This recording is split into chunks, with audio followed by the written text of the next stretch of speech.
Πρόσφατα έχω σκαλίσει όλα αυτά τα κομμάτια που είχα σημαδέψει. Όπως βλέπετε.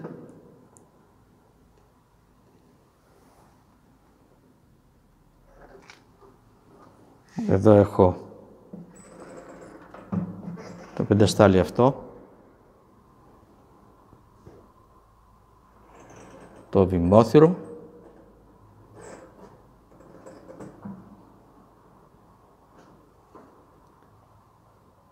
Αλλά σήμερα όμως δεν θέλω να σας δείξω πώς σκαλίζω, αλλά όλα αυτά τα εργαλεία που έχω εδώ, πώς τα τροχίζω, με ποιον τρόπο. Εγώ έχω βρει έναν τρόπο πολύ απλό, με ένα ακονάκι λαδάκονο ελούντας και όχι με το μεγάλο αυτό που έχω εδώ. Με αυτό τα τροχίζω όλα τα εργαλεία με τη βοήθεια του τροχού. Αυτό πάω να σας δείξω.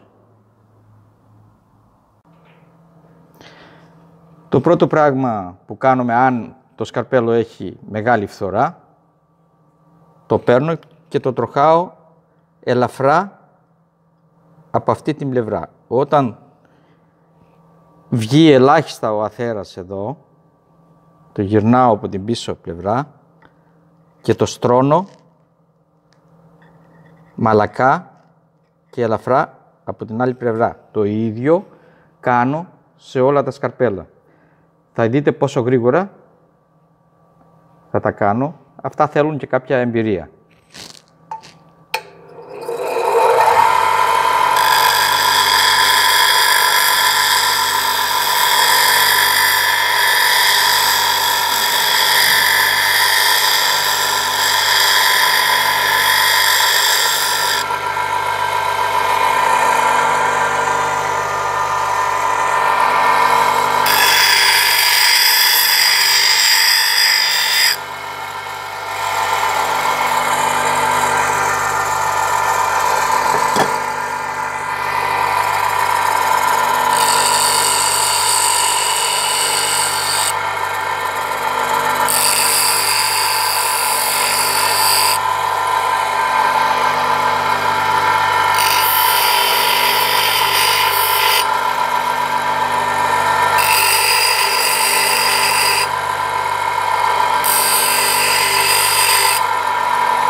Το λαδάκονο αυτό το έχω κάνει οβάλ από αυτή την πλευρά για να πιάνει πολλά εργαλεία και από εδώ έχω γωνία για το τρίγωνο.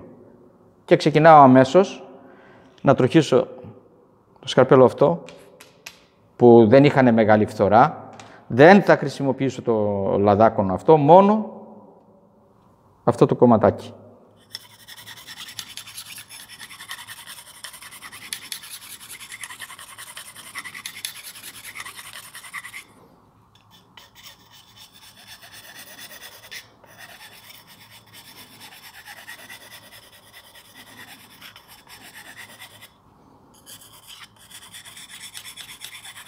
Κινήσεις ελαφριές.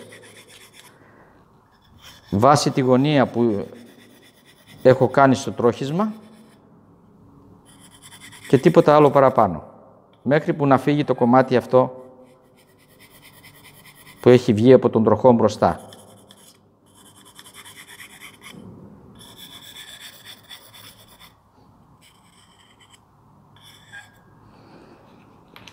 Το περνάω λιγάκι και στο δέρμα.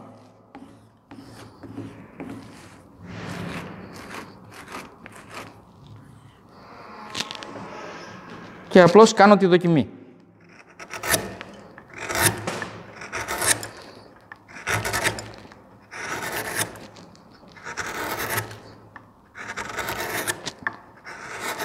Αυτό δείχνει ότι δεν έχει γραμμές, έχει γίνει σωστά το τρόχισμα. Με πολύ γρήγορο τρόπο. Να τροχίσω και το αγωνάκι, το τριγωνάκι.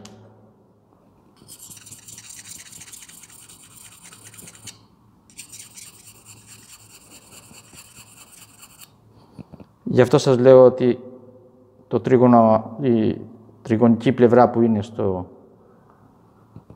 κομμάτι αυτό της πέτρας είναι για τα τρίγωνα.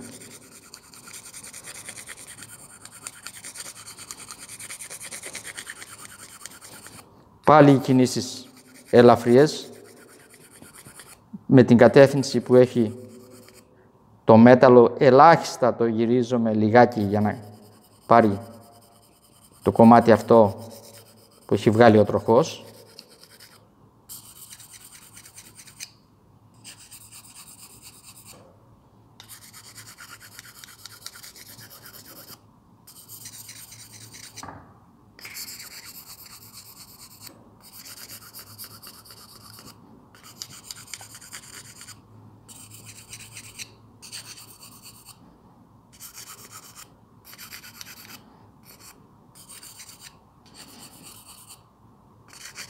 Και αυτό θα το περάσω λιγάκι στο δέρμα.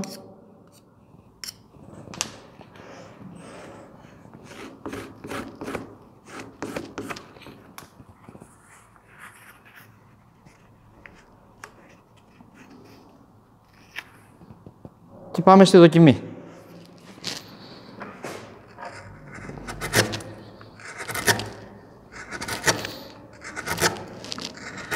Όπως βλέπετε, σωστή δουλειά και εδώ, καθαρό κόψιμο.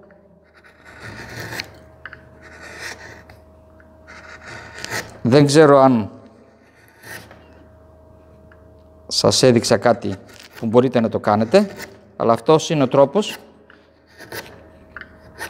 για μένα που τροχίζω όλα αυτά τα εργαλεία και τα χρησιμοποιώ κάθε μέρα. Πιστεύω να μάθατε κάτι καινούριο σήμερα. Είναι καλό αν μπορείτε να το χρησιμοποιήσετε και για τον εαυτό σας. Σας ευχαριστώ πολύ.